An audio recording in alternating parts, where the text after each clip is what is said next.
There is one area where almost everyone in the US overspends. And no, it's not on $5 lattes or avocado toast. Believe it or not, it's actually on housing. According to an article by the Business Insider, the average American spends 37% of their take-home pay on housing. So let me ask you something. How much better off would you be at the end of the month if you didn't have to pay rent? How much would you be saving? $800 a month? $1,200? Maybe a couple thousand? I want you to imagine for a second everything you would be able to do with that money if you wouldn't have to use it to pay your landlord. Maybe you can get to travel the world and explore different cultures. Or you could use it to finally start that business that you've been thinking about for the last couple of years. You could use it to pay off your student loans faster or get out of credit card debt. Or simply to start a college fund for your kids, if you have any, or you plan on having kids in the near future. Not having to pay for rent will open a lot of possibilities for you. So that's why over the course of this video and the next two of this 3-part video series, I'll be showing you how you can take advantage of something called house hacking, live rent-free, and save thousands of dollars every year. How you can find the perfect house hacking property that will not only get you to live rent-free, but will also make you cash every single month. And lastly, how you could start house hacking as early as tomorrow, even if you have no money to put as a down payment for a property. So without further ado, let's dive into it. For those of you who are not familiar with the term, house hacking is buying a multi-family investment property so you can live in one of the units while renting out the others. And if done right, the rental income that you get to collect from the other units should be enough to cover all your housing expenses like your mortgage, taxes, insurance, or any repairs that the property might need. Therefore, allowing you to live in the remaining unit essentially for free. So let's say you find a $400,000 4-unit property, and after doing some research, you find that you could rent each one of the units for $850 a month. Out of the 4 rooms, you're going to be living in one of the units and you're going to be renting the other 3. Let's assume that you put 20% of the property's value as a down payment, which means that you're going to put $80,000 down and you're going to get a $320,000 loan from the bank, which you're going to use towards buying the property. At a 3.7% interest rate, your monthly mortgage payment should be around $1,500 a month. You can expect your property taxes to be about $330 per month. Insurance will be around $140, and let's include another $250 to cover all those little repairs that you'll face. If we add up all of those costs, your total expense for the property should be of $2,220 every month. And keep in mind that I'm simplifying things here. There are actually a lot of things that go into calculating the numbers on a house. But the whole point of this exercise is to get you to understand the concept of a house hack. And that's why I'm just taking into account the most relevant monthly expenses that you'll have. Getting back to our example, remember that you're going to be living in one of the units and you will be receiving $850 a month in rental income for each one of the other 3 units, which means that you'll be receiving $2,550 as gross rental income every month. So at the end of the day, you'll get to live on the 4th unit completely for free. You'll get to collect $2,500 every month to pay for all the cost of owning a home while you build equity on the property.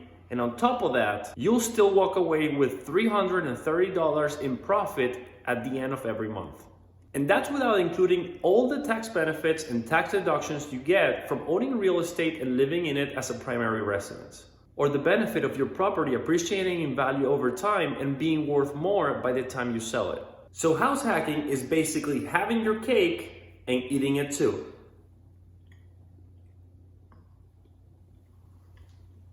But keep in mind that house hacking might not be for everyone. It might not be practical for you to live with roommates if you have a family or kids. But it's a great opportunity for those who are in college or just graduated from college.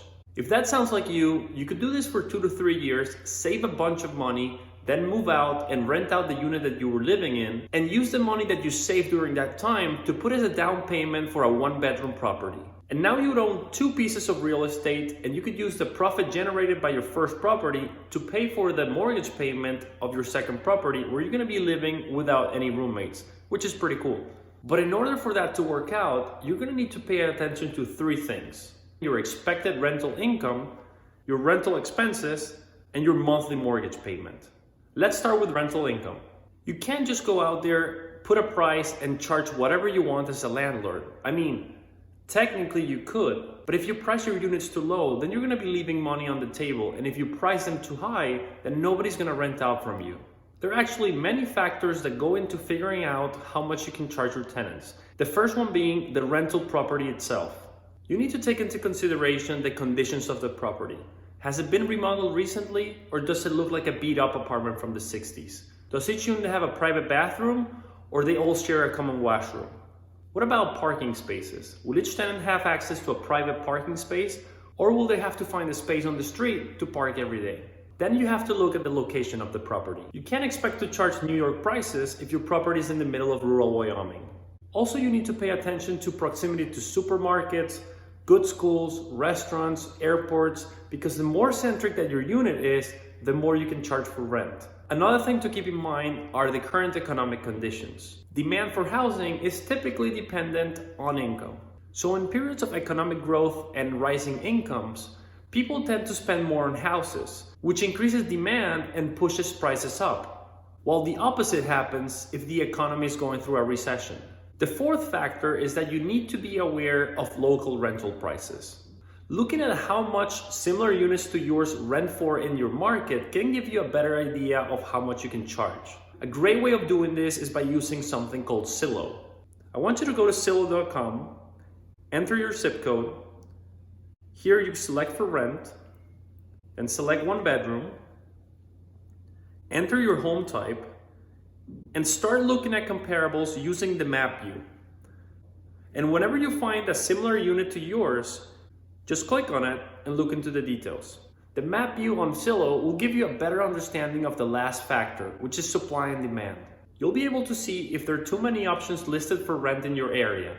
And if yes, you might have to offer a competitive price in order to rent out your unit fast. Now, on the other hand, if your unit is one of the few that's listed for rent in your area, then supply is low and you could charge a premium for your unit.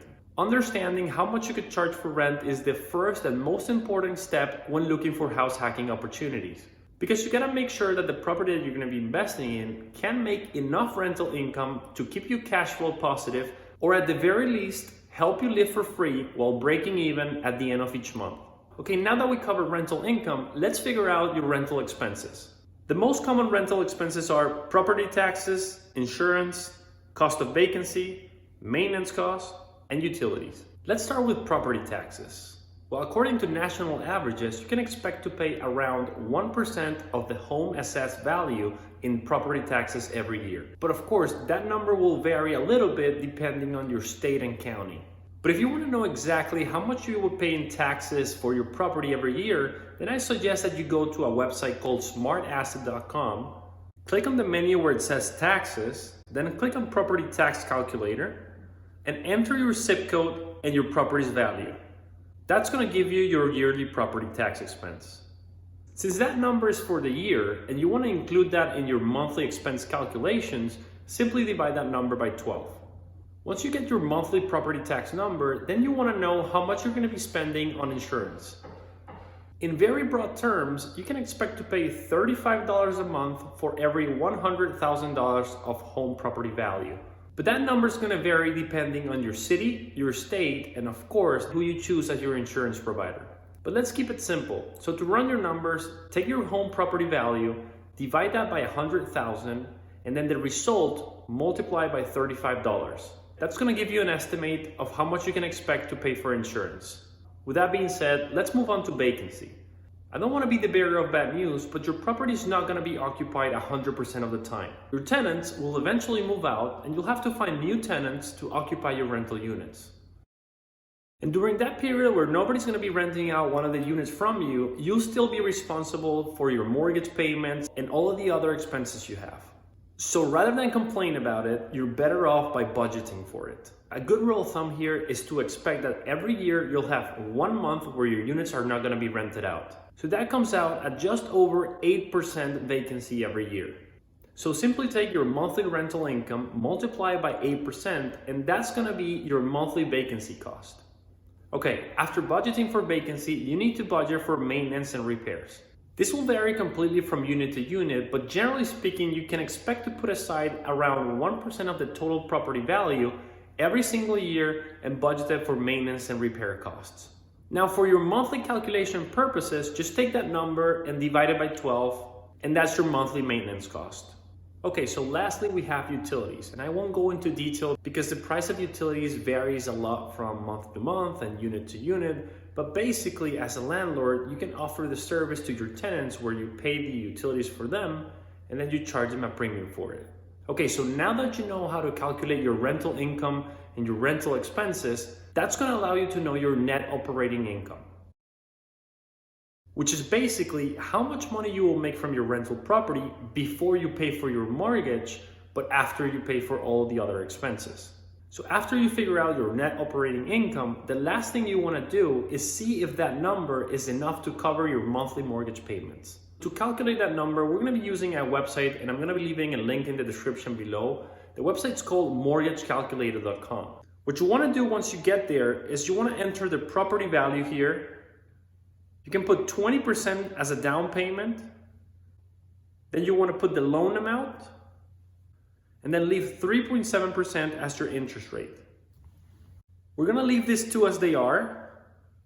You want to make sure that you put all these fields as 0 because we already have those numbers in our previous calculations. And when you're ready, just hit calculate. And that's going to spit out your monthly mortgage payment. So what you want to do next is take that number and input it in the formula that I showed you before. That final result will tell you if the property that you're looking for will be cash flow positive, breaking even, or will have you putting money out of your own pocket every single month. Finding cash flow positive house hacking properties in real life can be somewhat challenging, especially in today's real estate market. So make sure you stick around to watch the next video, and if you haven't done so, subscribe to the channel. I'll see you in the next one. Thanks for watching.